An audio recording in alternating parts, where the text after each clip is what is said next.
So how did it go? Well, it was a bit rough, to be honest. It was slightly better than being on a plane, but not much. I'm going to move so that you get the flag in sight there. So yeah, slightly better than being on a plane, but not much. I did sleep in sort of a number of tranches, and I found the most frustrating thing, just because it's not flat and not quite flat enough, you can't really sleep on your side. You're forced just to sort of be in that backward recline. At one point I did sort of fold out there's like a sort of a calf level leg support, and I kind of folded that back out in both seats, and by doing that it enabled me to, I kind of created a platform, and then I sort of I'd spent quite a bit of time sleeping sort of curled up in that, and I'm sort of 6'1", a bit over that maybe, 1.86 m, something like that, so not ideal trying to fit into that space, but I just had to keep changing position to be able to sleep basically. But the stuff that worked well was having a sleep mask, having earplugs. That was definitely, those things were definitely very useful. What else? The soap smells great in the restrooms, I've got to say. It's like really nice green, sort of quite a natural fig scent, reminiscent of Philosophicos by Diptyque, if you've ever tried it. And having one of those sort of aircraft style,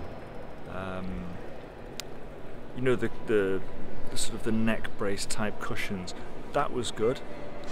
Better still might have been, I saw someone getting on with an actual pillow. That looked, at the time I was thinking, really? But then no, I think that was probably a good call. This is clearly someone who's done it before and looked like a good choice. It was cold. It was actually really pretty cold. You know, I'm wearing a sort of like a polo shirt and a hoodie. Not a hugely warm hoodie, but you know, it perfectly fine during sort of daylight trains. I'm not sure if it's because it's colder outside or if it was something to do with the aircon, or I don't know. But I was pretty cold, and if I do that again, which I almost certainly will, then I'll pick up a blanket, or I think a fleecy blanket of some kind would be great for that. Really necessary. And I think not just for that, but also there's like a dignity thing, especially when you're shuffling around and when you sort of, like I was sort of curled up on the seats, it's a bit, yeah, I don't know, I think having something there covering you yeah, there's definitely a dignity thing, and there's also, I think, probably helps you to sleep better when you have that association. If you're used to sleeping like that, then I think these little things put together can help. Earplugs, that made a difference. The train was blowing its horn repeatedly, frequently, right through the night. So I think without earplugs, that might have been annoying. But yeah, generally slept well. The cafe opened at, I don't know, I would have guessed about 7:15 or something like that. They had an announcement. I didn't go and check it out, but there was that, and then I think it only seemed to be open for about an hour, if that.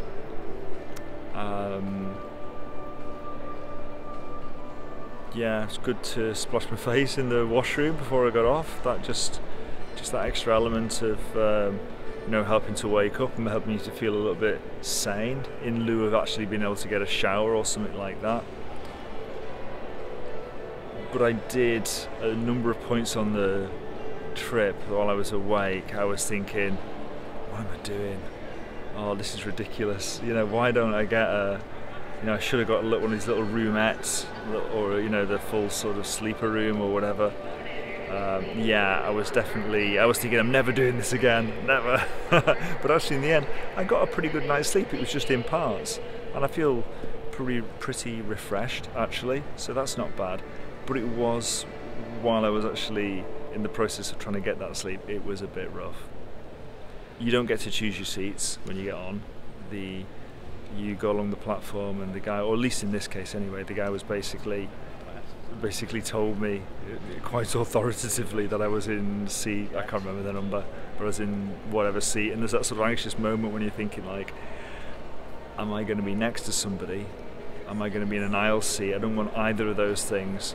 But thankfully it seemed like I don't know if anyone was in that position actually. The only people I saw next to each other appeared to be in a couple, essentially. They appeared to be with each other. So, you know, and it's useful because you need that sort of space to sort of, you call it like wriggle room, don't you? You need that room to move around a bit. It really helps, and that's what you don't have when you're on a plane, for instance. The rocking mostly wasn't a problem, not for me, although I did notice something, which was, you know, it wasn't that long a trip, but when I got off, I definitely had my train legs. And if you've never been on a long distance train, you might not know what I mean, but it's like sea legs. Basically, you kind of, as you're walking along, once you got off the train, there's a sort of a motion. In my case, it was like an up and down motion. Felt like, very subtly, just felt like the ground was coming up to meet me and then going away again. So that's curious. I've not had that for a long time, and I have been on long distance journeys quite a bit on trains in Europe. The only time I can remember having that otherwise was on the Trans-Siberian Railway, which is obviously a multi-day journey. So I was quite surprised to get that getting off this train when it was only a 9-hour journey, basically. So I'm guessing something to do with maybe the motion of the train and the way I was sleeping. I'm not sure. I mean, I'm guessing these are most of the tracks on Amtrak railways are freight lines, so there's probably a bit more rocking than you would get normally. Maybe that plays into it. I don't know. But yeah, it was pretty fine. I think next time what I may do is bring a fleece blanket of some kind. I will probably wear more clothes. I'm wearing sort of kind of summery socks, pretty low sort of ankle socks, and even that was a bit of an error because of the aircon and sort of the circulation of air made it, you know, it sort of really brings down the temperature and any sort of part of your skin that's exposed. And there's a thing of, do you take your shoes off? Well, I did at first, but it was too cold, so I put them back on. You know, it took a while. It's fine at first, it's just that sort of chill that happens over a period of time. But yeah, at the time I was like, I'm never doing this again, but yeah, I'm sure I'll do it again.